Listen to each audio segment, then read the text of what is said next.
எல்லோருக்கும் வணக்கம். மீண்டும் உங்கள் அனைவரையும் சந்திப்பதில் மிக்க மகிழ்ச்சி.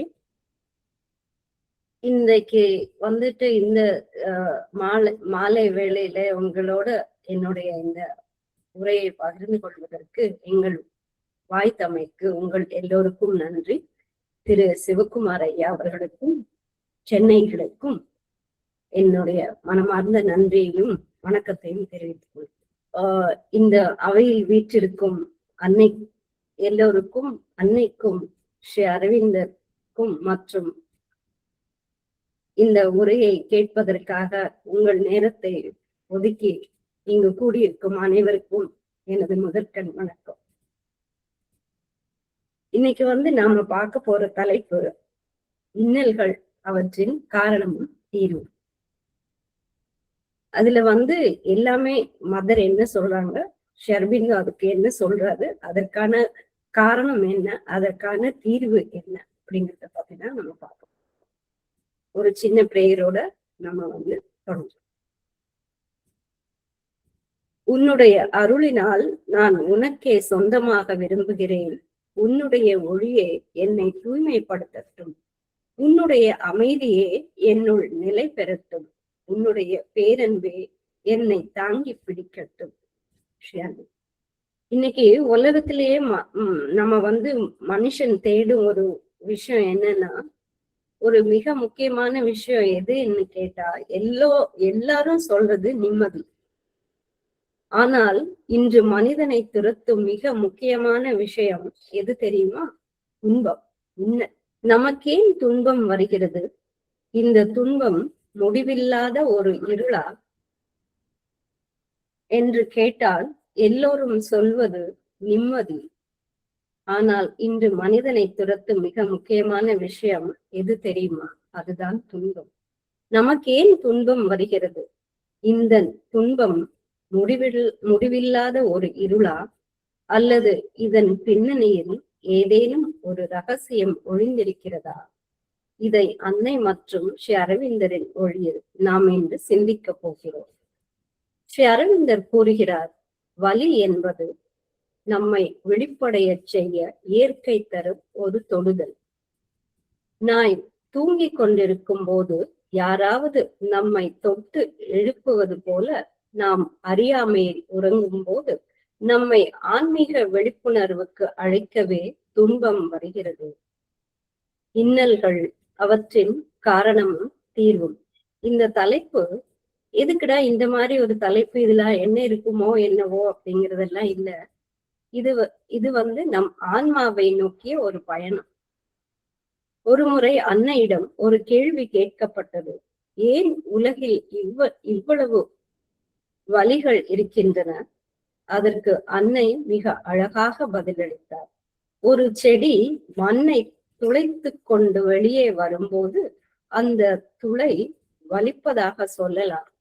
ஆனால் அந்த வலி இருப்பதால் தான் ஒரு அழகான மரம் பிறக்க முடியும். அது போலவே நம் வாழ்க்கையிலும் துன்பம் என்பது ஒரு பர்த் பேங்.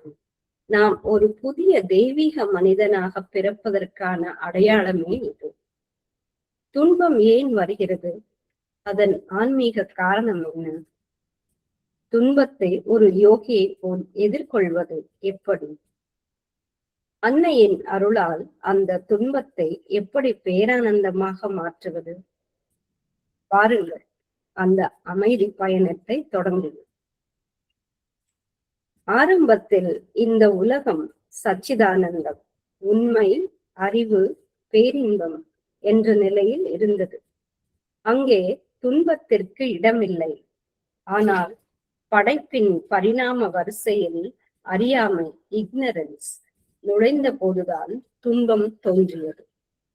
துன்பம் என்பது நமது உண்மையான இயல்பின் சிதைவு. நமது ஆன்மா அதன் மூலத்திலிருந்து இறைவன் பிரிந்ததன் விளைவே இது. வலி என்பது அன்னை நம்மை தொடும் ஒரு விதம். அது நாம் எவ்வாறு வலியை தாங்கி பேரின்பத்தில் வளர வேண்டும் என்பதை கற்றுக் கொடுக்கிறது.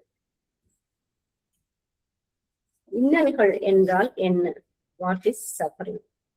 அன்னையின் பார்வையில் இன்னல்கள் என்பது ஒரு தண்டனையோ அல்லது விதியோ அல்ல, அது சிதைக்கப்பட்ட ஆனந்தம், டிஸ்டார்டட் பிளிஸ். அன்னை கூறுகிறார், வலி என்பது நாம் உணர்வுக்கும் கான்சியஸ்னஸ், இறைவனின் ஒளிக்கும் இடையே ஏற்படும் உராய்வு, ஃபிரிக்ஷன். நாம் இன்னும் முழுமையடையாததால் அந்த ஒளி நம்மை தொடும்போது அது வலியாக மாறுகிறது.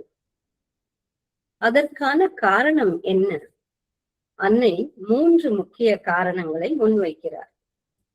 1, அறியாமை, இக்னரன்ஸ். நாம் உடலையும் மனதையும் மட்டுமே நான் என்று நினைக்கிறோம். உள்ளே இருக்கும் ஆன்மாவை மறந்ததே துன்பத்திற்கு முதல் காரணம். 2, அகந்தை, ஈகோ. எல்லாம் என்னால் நடக்கிறது என்ற எண்ணம் வரும்போது சுமையை தாங்கும் பலம் நமக்கு இருப்பதில்லை.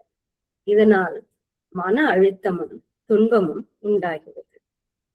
3, எதிர்ப்பு, ரெசிஸ்டன்ஸ். நம்மிடம் இருக்கும் பழைய பழக்க வழக்கங்கள், பிடிவாதங்கள் மற்றும் மந்தமான தன்மை ஆகியவை தெய்வ மாற்றத்திற்கு வழிவிட மறுக்கின்றன. இந்த எதிர்ப்பே வலியாக மாறுகிறது. தான் உடல் வாழ்க்கை நடத்துவதை மனிதன் தானே கவனிக்கிறான். இந்த திறன்தான் அவனை விலங்குகளின் நிலையிலிருந்து பிரித்து காட்டுகிறது. அவனுடைய சிறப்பியல்பு இதுதான். விலங்குகள் தற்செயலாக இயந்திர போக்கில் வாழ்கின்றன.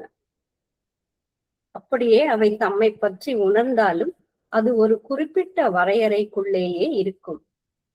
அதனால்தான் அவை எவ்வித கவலையும் இன்றி வாழ்க்கை நடத்துகின்றன. மனிதனுக்கோ எப்பொழுதும் என்ன நடக்குமோ என்ற கவலையே பிரதானமாக உள்ளது. எதிர்காலத்தில் நேரப் போவதாக அவன் செய்யும் கற்பனைதான் அவனுடைய அனைத்து இன்னல்களுக்கும் காரணமாகிறது. மனித வாழ்க்கையில் மனம் இடையில் தவறாக குறுக்கிட்டு பல வகையான வக்கிரங்களையும் அவலட்சணங்களையும் உண்டாக்கி இருக்கிறது. இந்த உருக்குலைவினால்தான் இன்று மனித குலம் முழுவதும் துன்பத்தில் உழலுகிறது. அறத்திற்கு பஞ்சம் ஏற்பட்டு பேராசையும் ஒழுங்கினமும் தலைவிரித்தாடுகிறது. அகங்காரத்தின் தூண்டுதலால் மனம் இழைக்கும் இந்த தவறுகளினால் இந்த இழிந்த நிலை ஏற்பட்டுள்ளது. ஏனென்றால் இந்த மண்ணியலில் அறியாமைதான் மேலோங்கி கிடக்கிறது. பொய்மை இங்கு அறியாமையாக மாறியுள்ளது. இன்னல்களிலிருந்து மீள்வதற்கு என்ன செய்ய வேண்டும் என்று தெரியாத அறியாமை.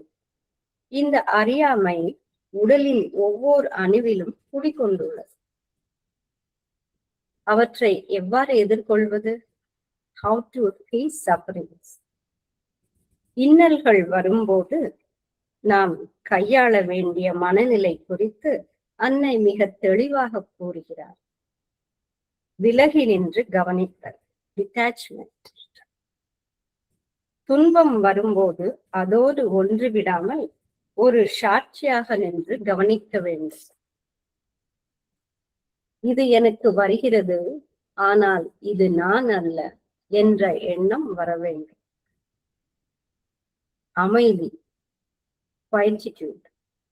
பதற்றப்படுவதால் துன்பம் குறையாது.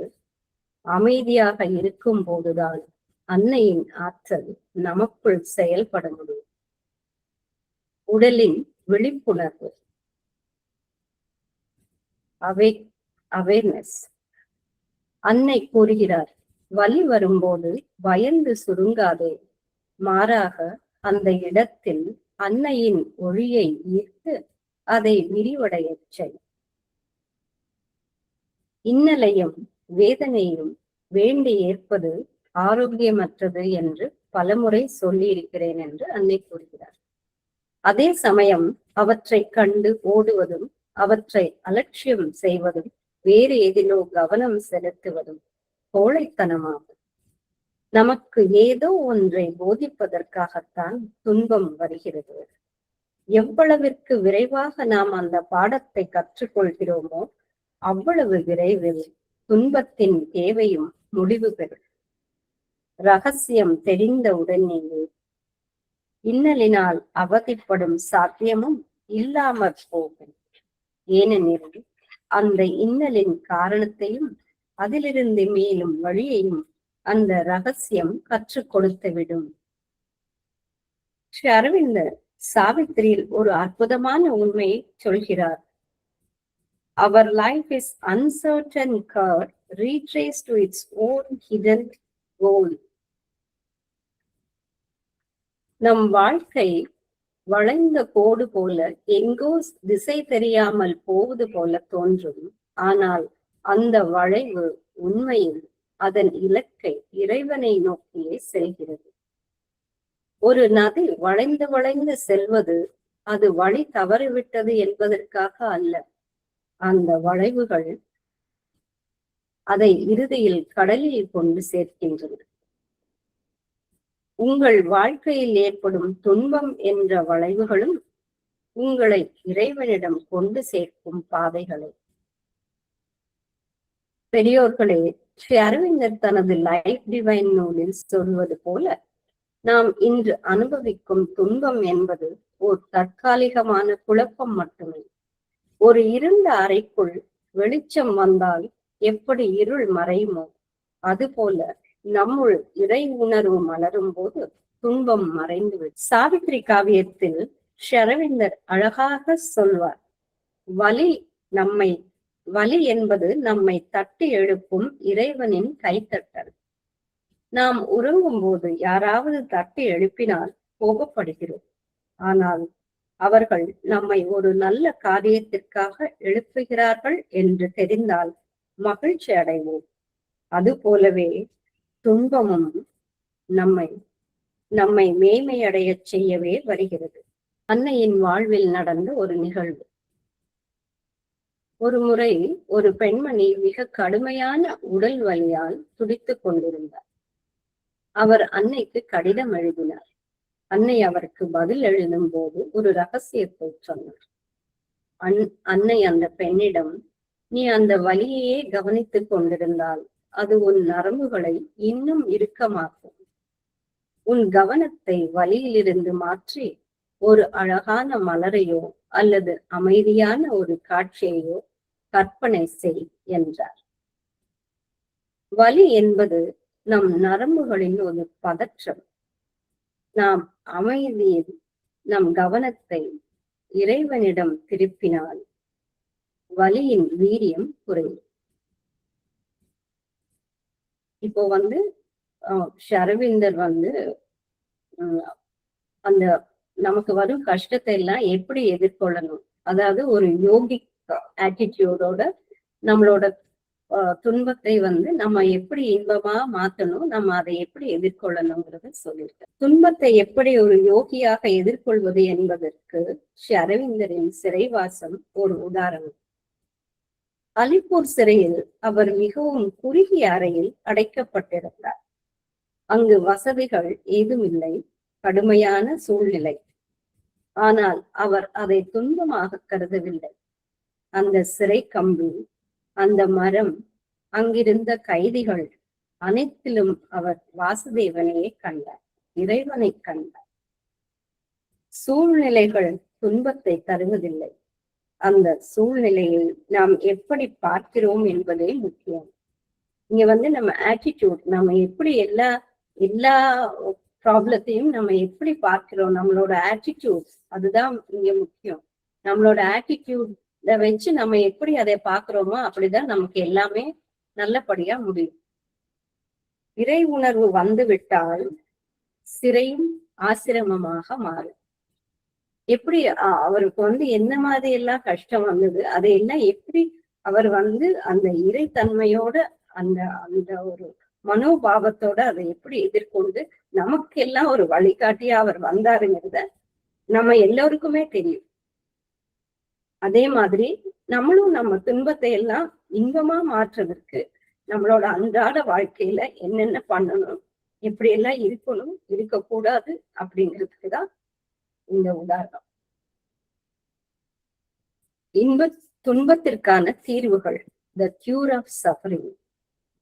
துன்பத்திலிருந்து விடுபட அன்னை 3 வழிகளை காட்டுகிறார். ஒண்ணு சமதா, சமத்துவம். இன்பம் வந்தாலும் துன்பம் வந்தாலும் மனதை அசைக்காமல் வைத்திருப்பது, இதுவும் கடந்து போகும் என்ற நிலை இல்லாமல் எல்லாம் இறைவன் செயல் என்று அமைதியில் நிலைத்திருப்பது. 2வது சரணாகதி, சரண்டர். நமது கவலைகளையும் வலிகளையும் அன்னையின் பாதத்தில் சமர்ப்பிக்க வேண்டும். அன்னையே, இதை நான் தாங்க முடியாது, நீயே பொறுப்பேற்றுக்கொள் என்று முழுமையாக ஒப்படைக்கும் போது பாரம் குறைகிறது. 3வது உள்மன விழிப்புணர்வு, சைக்கிக் அவேக்கிங். நம் இதயத்தின் ஆழத்தில் இருக்கும் சைத்திய புருஷனை, சைக்கிக் பீயிங், கண்டடைய வேண்டும். அங்கே அமைதியும் ஆனந்தமும் மட்டுமே உண்டு. அங்கிருந்து வாழ்க்கையை பார்க்கும் போது எந்த துன்பமும் நம்மை தீண்டாது. இங்க ஒரு சின்ன ஸ்டோரி. அதாவது பாண்டவர்கள் வனவாசத்தில் இருந்த போது துர்வாசர் அவரோட சீடர்களோட கூட்டிட்டு அங்க அந்த ஆசிரமத்துக்கு வர்றாரு. அவர் அவங்க எல்லாரும் ரொம்ப பசியோட வராங்க. அப்போ திரௌபதி கிட்ட உணவு எதுவுமே இல்ல, ஒரு சின்ன பருக்க கூட இல்ல, எல்லாமே இல்ல, ஒரே ஒரு சின்ன பருக்க தான் மீதம் இருந்துச்சு. அப்போ திரௌபதி நினைச்சாங்க, ஐயோ துர்வாசர் வேற வந்துட்டாரு, இன்னைக்கு அவ்வளவுதான், நம்ம ரொம்ப அவமானப்பட போறோம் அப்படின்னு ஒரு பெரிய இன்னல் அவங்களுக்கு வந்தது. அப்போ திரௌபதி பதற்றமே படாம கிருஷ்ணரை கூப்பிட்டாங்க. அப்போ கிருஷ்ணர் அந்த ஒரு பருக்கையை அவர் சாப்பிட்டாரு. அவர் அந்த பருக்கையை சாப்பிட்ட உடனே அங்க இருக்கிற எல்லாருக்குமே வயிறு நிறைஞ்சு போச்சு. சோ இதுல என்னன்னா, இன்னல்கள் நம்மை சூழ்ந்து இனி வழியே இல்லை என்று தோன்றும் போதுதான் உண்மையான சரணாகதி பிறக்கிறது. நாம் நம்மிடம் உள்ள சிறிய பருக்கை போன்ற ஈகோவை அன்னைக்கு அழித்து விட்டால் அவர் அந்த இன்னலை ஒரு பெரும் ஆசீர்வாதமாக மாற்றி விடுவார். பொறுத்து கொள்வது முதல் படி, அதையே இறைவனுக்கு அர்ப்பணிப்பது 2வது படி. மதர் சொல்றாங்க, துன்பத்தை பேணி வளர்க்காதீர்கள், அப்போது உங்களை துன்பம் அண்டாமல் போகும். முன்னேறுவதற்கு துன்பம் இன்றியமையாதது அல்ல, மகிழ்ச்சி மிக்கதொரு சமச்சீரான நிலையில்தான் முன்னேற்றம் சாத்தியம். இப்போ இவ்வளவு நேரம் நம்ம எல்லாம் பார்த்தோம். இப்ப எப்படி இந்த இன்னல்களுக்கெல்லாம் என்ன மாதிரியான ஒரு தீர்வு, மதர் என்ன சொல்றாங்க, நம்ம எப்படி எல்லாம் நம்ம அன்றாட வாழ்க்கையில இருக்கணும், அதை எப்படி எதிர்கொள்ளணும், அதை எப்படி சமபாவனையோட பார்க்கணும், அதுல இருந்து நம்ம எப்படி மீண்டு வரணும், இதை பத்தி தான் நம்ம இவ்வளவு நேரம் பார்த்தோம். இப்ப பிரச்சனைகளுக்கான தீர்வு. உங்களில் பெரும்பாலோர் உங்கள் மேற்பரப்பிலேயே வாழ்கிறீர்கள். இதனால் புறச்சூழலின் அதிர்வுகளுக்கு ஆளாக வேண்டியிருக்கிறது. நீங்கள் பெரும்பாலும் உங்கள் உடலுக்கு மிகவும் வெளிப்பரப்பில் வாழ்வதால் அதே போன்ற வெளிப்பரப்பில் நிகழும் வேண்டாத விஷயங்களை அணுகும் போது தொல்லைக்குள்ளாகிறீர்கள். நீங்கள் சற்றே பின்னடைந்து உங்கள் உள்ளிருப்பிற்குள் ஒதுங்க கற்க வேண்டும். இது தெரியாததால் தான் எல்லா விதமான இன்னல்களுக்கும் நீங்கள் ஆளாக வேண்டியிருக்கிறது. உங்கள் உள் ஆழத்தில் சென்று தங்கியிருக்க கற்றுக்கொள்ளுங்கள். அப்போது நீங்கள் பாதுகாப்பாய் இருப்பீர்கள். வெளியுலகத்தில் நிகழும் மேற்பரப்பு சக்திகளின் தாக்கத்திற்கு உள்ளாகாதீர்கள்.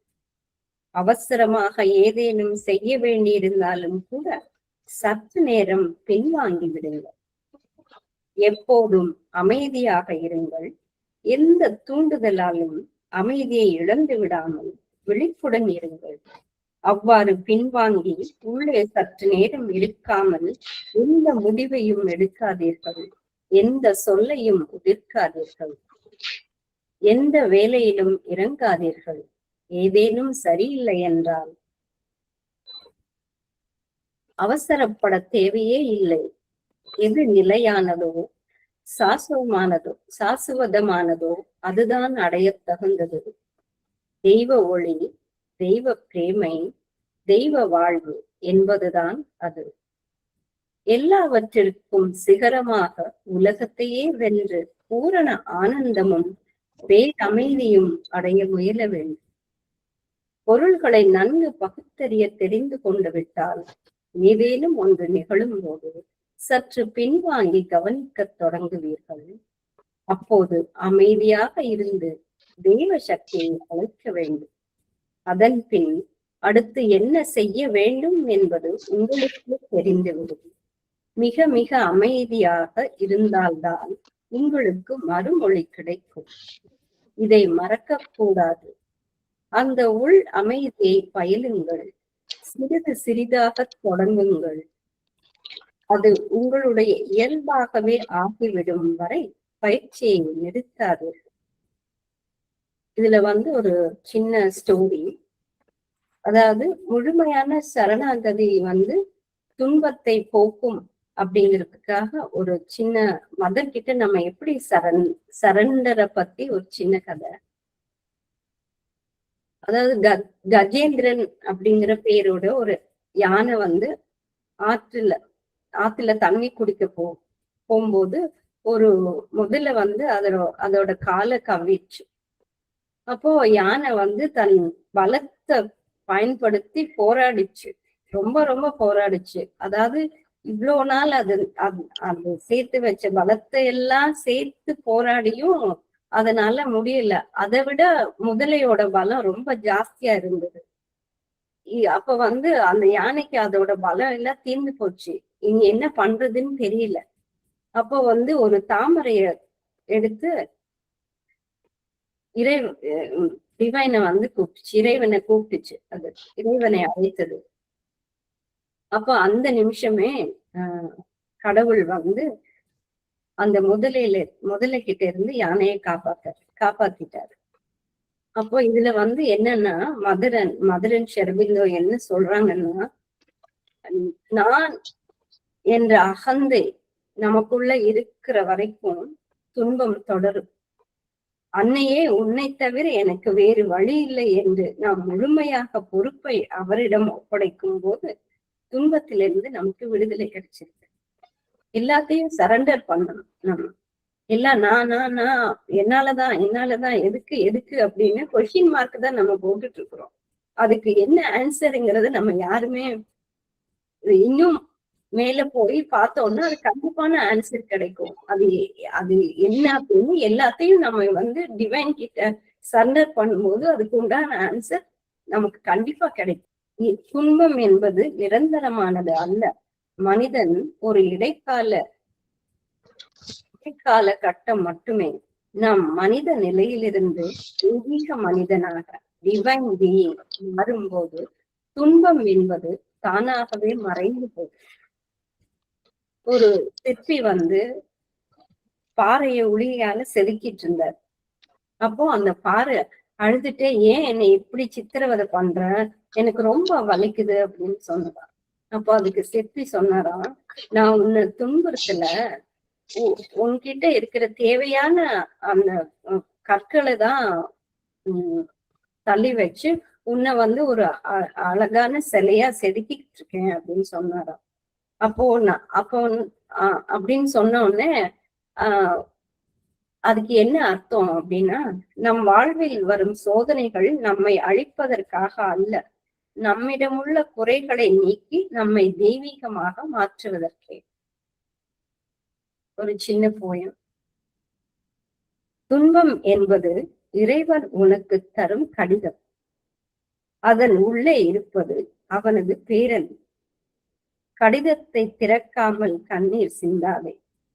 அன்னையை நினைத்தால் துயரம் நீங்கும். துன்பம் வரும்போது அதையே நினைத்து கொண்டிருக்காமல் உங்கள் கவனத்தை உள்நோக்கி அல்லது அன்னையின் மீது திருப்புங்கள். வலியை கவனிக்காதீர்கள், அது வளரும். ஒளியை கவனியுங்கள், அது மலர். உனக்கு பிரச்சனை என்பது போல் ஒன்று வருகிறது. நீ என்ன சொல்ல வேண்டும், என்ன செய்ய வேண்டும், எப்படி செய்ய வேண்டும் தெரியவில்லை. ஒன்றும் செய்ய வேண்டியதில்லை, ஒன்றும். நீ இறைவனை நோக்கி இவ்வளவுதான் சொல்ல வேண்டும். இதோ பாரும் பிரபு, விஷயம் இப்படி இருக்கிறது, அவ்வளவுதான். அதன் மேல் நீ மிகவும் அமைதியுடன் இருக்க வேண்டும். அதன் பின் முற்றிலும் இயல்பாக அதை பற்றி யோசிக்காமல், எதையும் செய்யாமல், சிறு முயற்சி கூட செய்யாமல், எது செய்ய வேண்டுமோ அதை நீ செய்வாய். அதாவது இறைவன் செய்வான். செய்வது நீ அல்ல, அவன் செய்கிறான். அவன் ஏற்ற சூழ்நிலைகளை உண்டாக்குகிறான். அவன் அதற்கு வேண்டிய ஆட்களை ஏற்பாடு செய்கிறான். அவன் நீ பேச வேண்டிய அல்லது எழுத வேண்டிய வார்த்தைகளை பேச வைக்கிறான், எழுத வைக்கிறான். அவன் எல்லாவற்றையும் எல்லாவற்றையும் எல்லாவற்றையும் செய்கிறான். நீ இனி செய்ய வேண்டியது ஒன்றுமே இல்லை. அப்படியே ஆனந்தமாய் இருக்க வேண்டியது. யார் ஒருவன் துன்பத்தின் போதும் புன்னகைக்கிறானோ அவனிடம் இறைவன் குடியேறுகிறான். எல்லா இருக்களையும், எல்லா வேதனைகளையும், எல்லா துயரங்களையும் தேய்த்து மறையச் செய்கின்ற இந்த உவகை அற்புத சிரிப்பு உண்மையில் கஷ்டங்களை போக்குவதற்கும், வருத்தங்களை மாற்றுவதற்கும், வேதனையை நீக்குவதற்கும் இதுவே சிறந்த வழி. மதர் சொல்றது, all the time be happy, cheerful. அந்த cheerfulness நம்ம கிட்ட இருந்தா நம்மளால எதையுமே எதுல இருந்து, எல்லா துன்பங்கள்ல இருந்து, கஷ்டங்கள்ல இருந்து மீண்டு வர முடியும். அத ஒரு பெரிய பாரமா நினைக்காம எல்லாத்தையும் அந்த புன் சிரிப்போட நம்மளால கடந்து போகும். சிந்தசிஸ். பகவத்கீதை சொல்லும் சமத்துவமும் புராணங்கள் காட்டும் சரணாகதியும் தான் அன்னை மற்றும் அரவிந்தர் கூறும் யோகத்தின் சாராம்சம். துன்பம் வரும்போது மார்க்கண்டையனை போல இறைவனை பற்றி கொள்ளுங்கள். பிரகலாதனை போல அமைதியாக இருங்கள். கீதை சொல்வது போல பலனை எதிர்பார்க்காமல் கடமையை செய்யுங்கள்.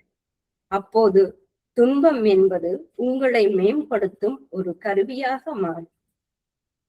அன்னை தனது பரிணாம வளர்ச்சிக்கான யோகத்தில் சொல்வது போல நம்முடைய சொந்த துன்பத்தில் மட்டும் கவனம் செலுத்தாமல் ஒட்டுமொத்த மனித குலத்தின் துன்பத்தை நீக்க முயலும் போது நம்முடைய தனிப்பட்ட கவலைகள் தானாகவே மறைந்துவிடும்.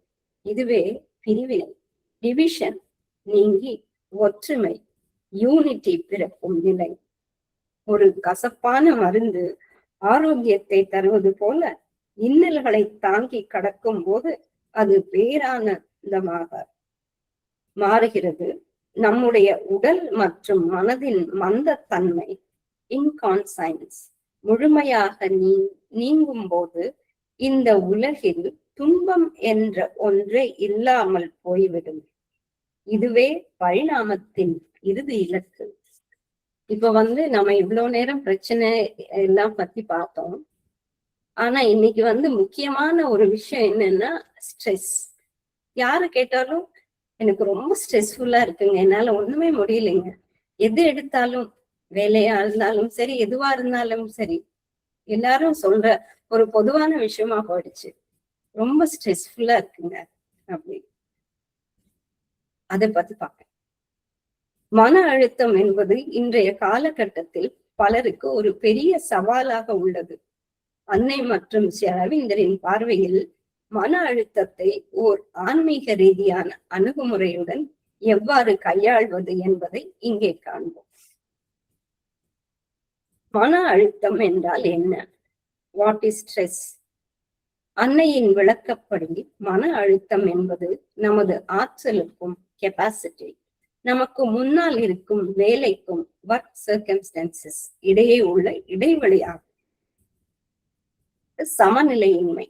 நமது மனம் எதிர்காலத்தை பற்றி கவலைப்படுவதோ அல்லது ஒரே நேரத்தில் பல விஷயங்களை கட்டுப்படுத்த முயலும் போதோ இந்த அழுத்தம் உருவாகிறது. எல்லா பொறுப்புகளும் நம் தலையில் இருப்பதாக நினைக்கிறோம். இந்த பாரமே மன அழுத்தமாக மாறுகிறது. மன அழுத்தத்தை வெல்லும் வழிகள். மன அழுத்தம் வரும்போது மனம் ஒரு கொதிக்கும் பாத்திரத்தை போல இருக்கும். அதை அமைதிப்படுத்த அன்னை ஒரு எளிய வழியை கூறுகிறார்.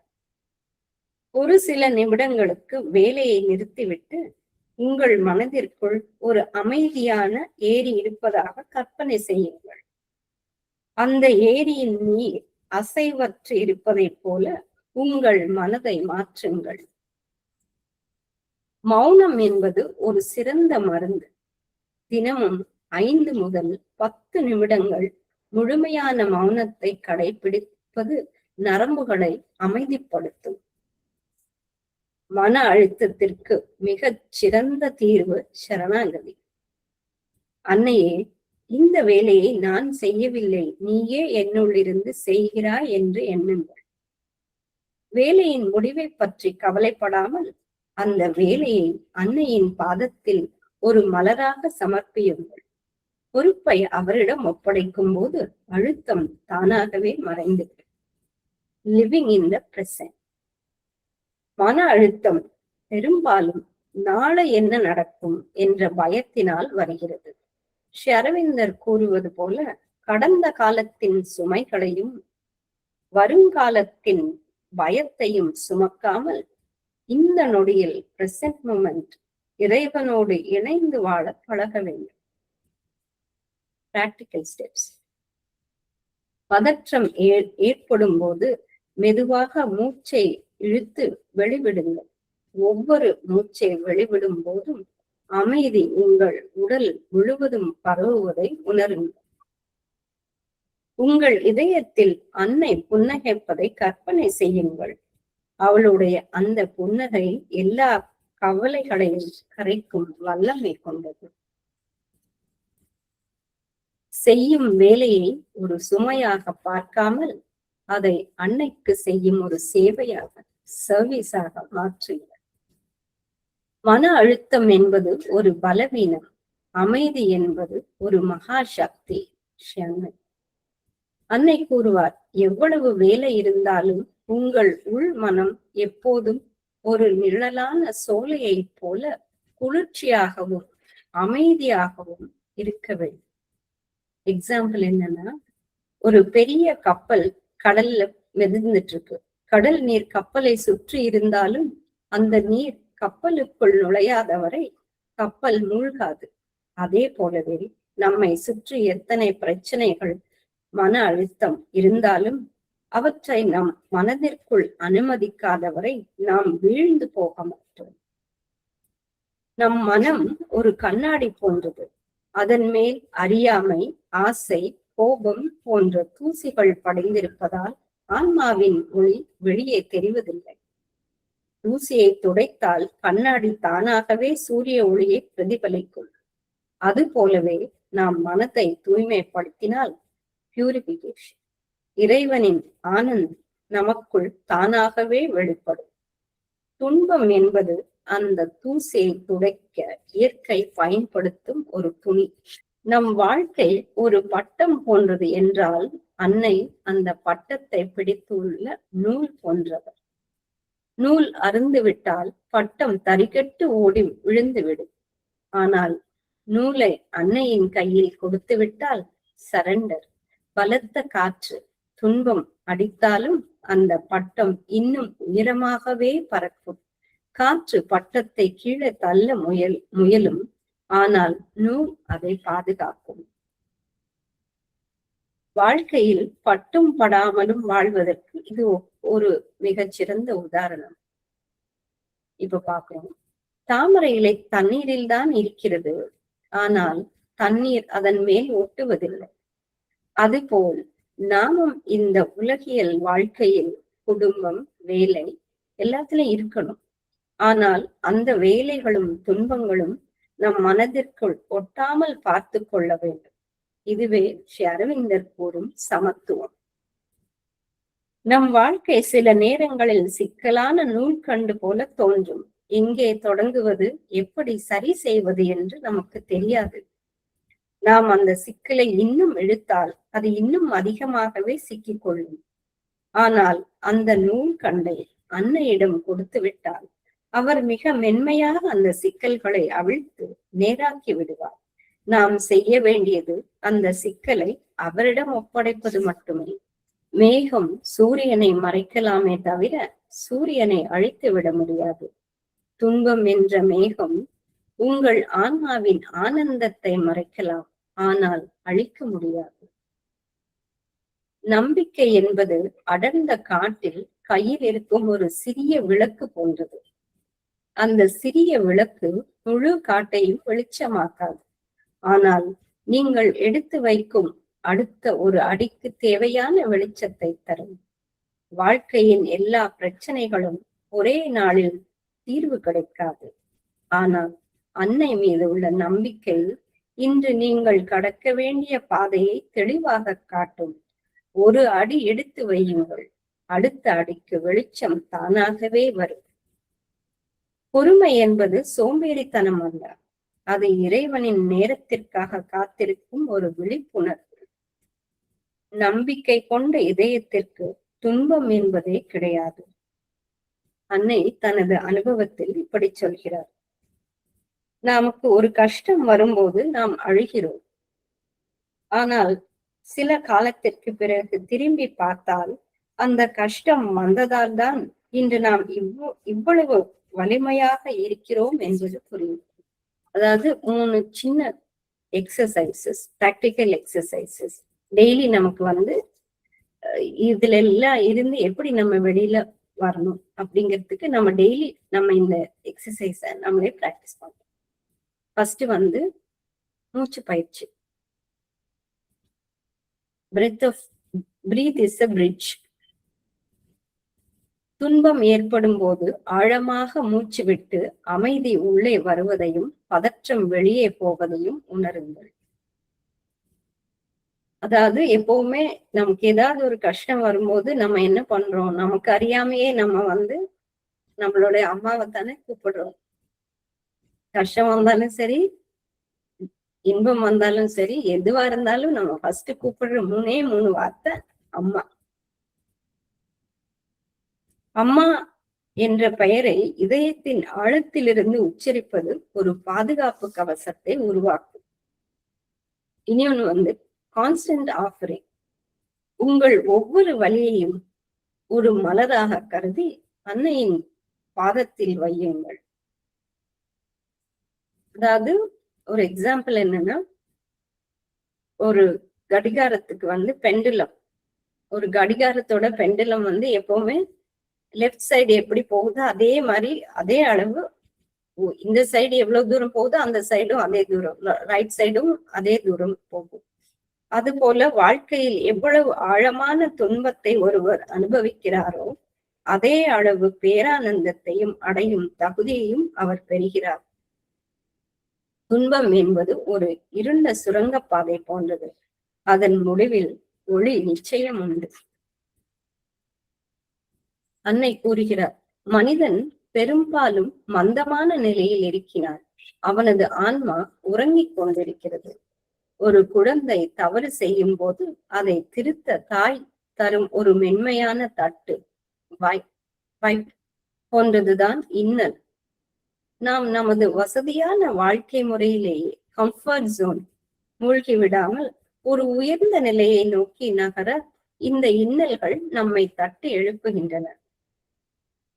இருள் என்பது ஒளியின் பற்றாக்குறை. துன்பம் என்பது ஆனந்தத்தின் ஒரு மாறுவேடம். பாறையில் படும் போதுதான் அலைகளுக்கு அழகு. சோதனையில் வெல்லும் போதுதான் மனிதனுக்கு பெருமை. பாரத்தை சுமப்பவன் நான் அல்ல, பாரத்தை உருவாக்கியவன் அவன். அவனிடமே பாரத்தை கொடுத்து விட்டால் பயணம் இனிமையா.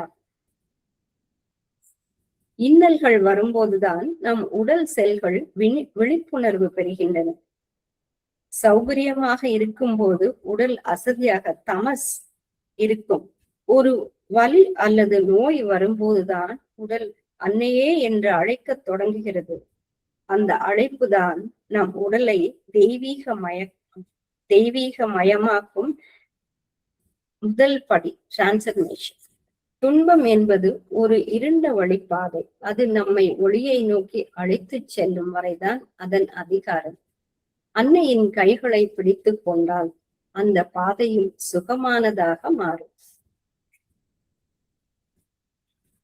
துன்பம் என்பது நம் வாழ்க்கை புத்தகத்தின் ஒரு பக்கம் மட்டுமே.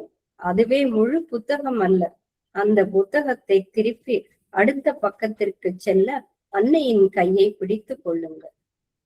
Be quiet and trust in the divine grace. அமைதியாக இருங்கள், இறையருளின் மீது நம்பிக்கை வையுங்கள். அன்னையின் காலடியில் பாரத்தை வைப்போம், அமைதி எனும் ஆழத்தில் மூழ்குவோம். துன்பம் என்பது ஒரு மாயத்திரை. அதை விலக்கினால் தெரிவது அன்னை திருவருளை.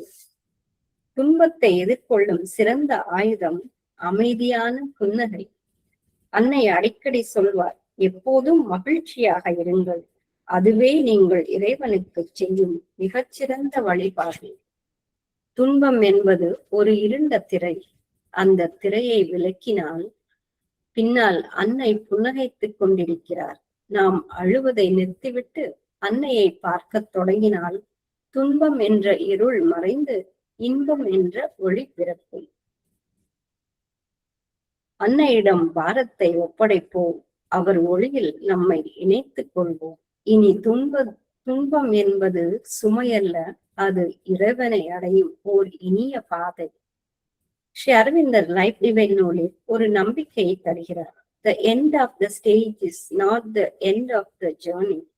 ஒரு அத்தியாயம் முடிந்து விட்டதாக அர்த்தமல்ல. உங்கள் துன்பம் ஒரு அத்தியாயம் மட்டுமே. உங்கள் வாழ்க்கை ஒரு காவியம். அன்னை அந்த பேனாவை பிடித்துக் கொண்டிருக்கிறார். அவர் ஒருபோதும் தவறான முடிவை எழுத மாட்டார்.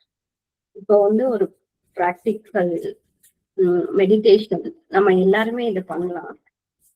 எல்லாரும் ரெடியா பண்றதுக்கு? எல்லாரும் ஓகேன்னு சொன்னா நான் இத நம்ம ட்ரை பண்ணலாம். ஓகே மேடம், பண்ணலாம் மேடம். ஓகே, எல்லாரும் கண்ணை மெதுவா மூடிக்கோங்க.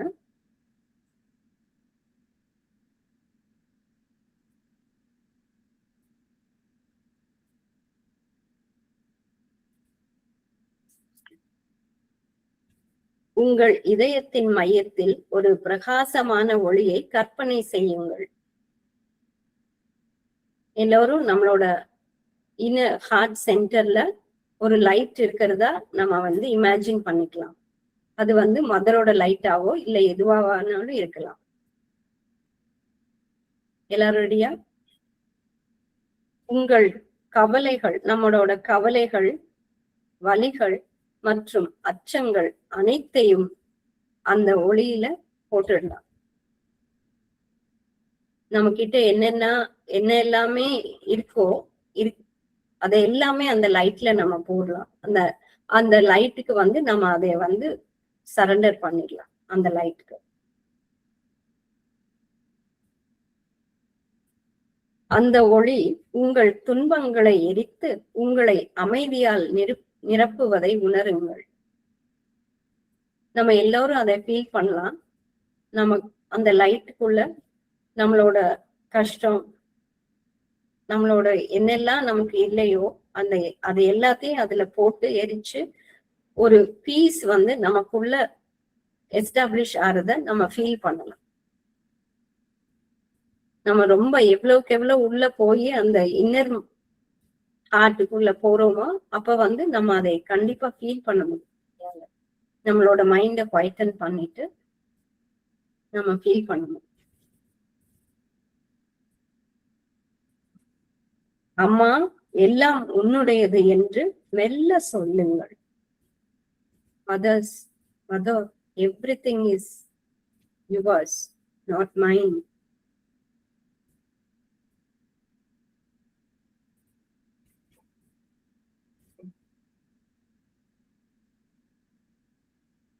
In your light, love and power, may we see the divine in everything.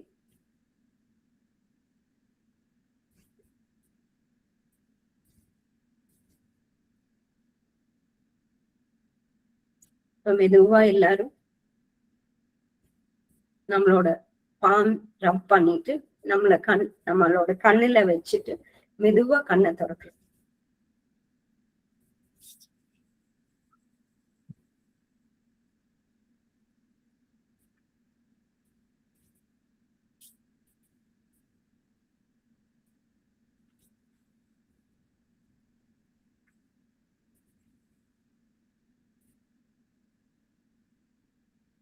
ஓகேங்களா?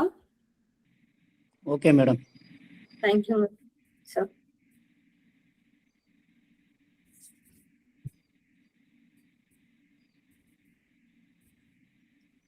எப்போதும் மகிழ்ச்சியாக இருங்கள். துன்பம் என்பது ஒரு இருண்ட மேகம். அது உங்கள் ஆன்மாவின் ஒளியை மறைக்க முடியாது. அன்னையின் கரங்களை பிடித்துக் கொள்ளுங்கள்.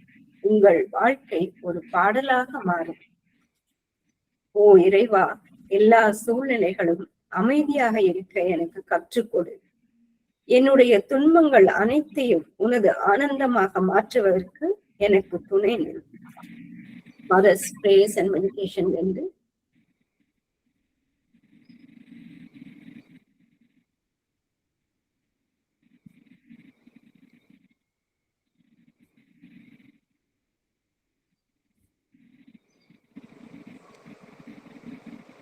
இந்த அரிய வாய்ப்பை வழங்கிய அன்னைக்கும் ஷரவிந்தருக்கும், பொறுமையுடன் கேட்ட உங்களுக்கும் மற்றும் ஷரவிந்தர் சொசைட்டி சென்னை கிடைக்கும் எனது மனமார்ந்த நன்றி.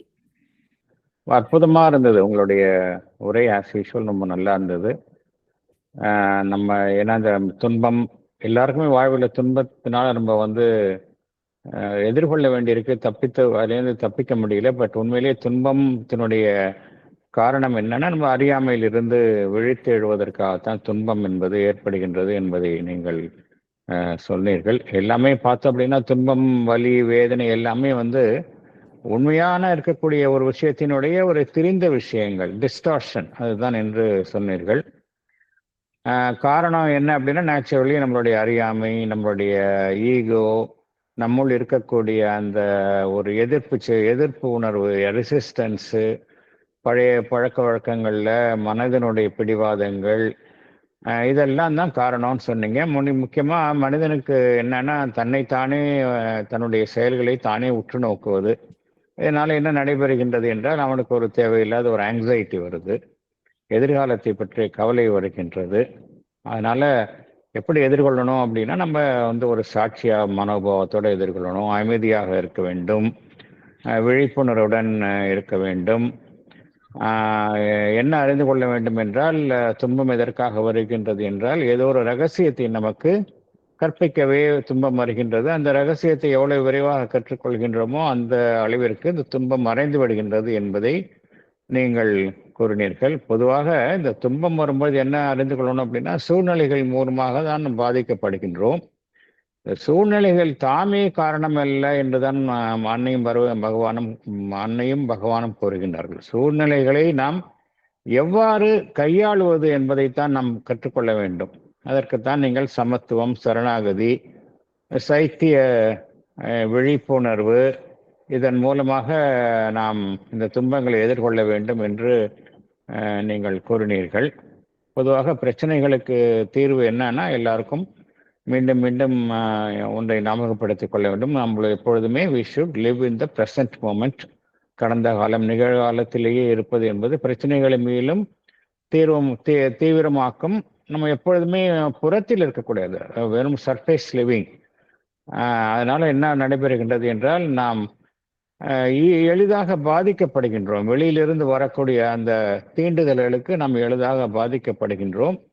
அதற்காக நாம் அகத்தில் வாழ பழகி கொள்ள வேண்டும். லிவிங் வித்தின், உடனடியாக செயல்படுவதை தவிர்த்து ஸ்டெப் பேக் என்கின்ற கருத்தையும் நீங்கள் கூறினீர்கள். துன்பம் என்பது ஒரு இடைக்கால நிகழ்வு தான், நிரந்தரமானது ஒன்று இல்லை. என்ன வழி, இதற்கு தீர்வு என்னவென்றால், அனைத்தையுமே அந்த பரம்பொருளிடம் விட்டு விடுவது. எதையும் செய்யாமல் பரம்பொருளிடம் விட்டு விடுவது. பார்த்துக்கொள், நீயே பார்த்துக்கொள் என்று சொல்வது. இது நமக்கு மனதில் ஏற்படும் அந்த அழுத்தத்தை, ஸ்ட்ரெஸ், இதை குறைக்கும். மனதில் அமைதியாக இருக்க வேண்டும், அழுத்தத்தை குறைக்க வேண்டும் என்றால் மனதில் நமக்கு வந்து ஒரு பூரண அமைதி தேவை, பூரண சரணாகதி தேவை. எவ்வாறு நாம் இந்த ஒரு வாழ்க்கையை எவ்வாறு நீங்கள் அழகாக குறிப்பிட்டீர்கள், ஒரு பட்டத்துடன் ஒப்பிட்டீர்கள். பட்டம் போலதான் வாழ்வில் ஏற்படும் நிகழ்வுகள் என்றால் அதற்கான நூலை யார் பிடித்துக் கொண்டிருக்கின்றார்கள் என்றால் ஸ்ரீ அன்னை தான் பிடித்துக் கொண்டிருக்கின்றார்கள். நாம் பிடித்துக் கொண்டிருப்பதில்லை என்கின்ற உண்மையை நாம் அறிய வேண்டும். அப்புறம் இதுக்கு அடிப்படையில் என்ன தேவை அப்படின்னா நம்பிக்கை, ஃபெய்த். அது என்ன செய்யும் அப்படின்னா ஒவ்வொரு அடியாக நமக்கு வெளிச்சம் போட்டு காட்டிக்கொண்டே இருக்கும். அந்த வெளிச்சத்தின் மூலம் நாம் பயணத்தை நம்பிக்கையுடன் தொடர வேண்டும்.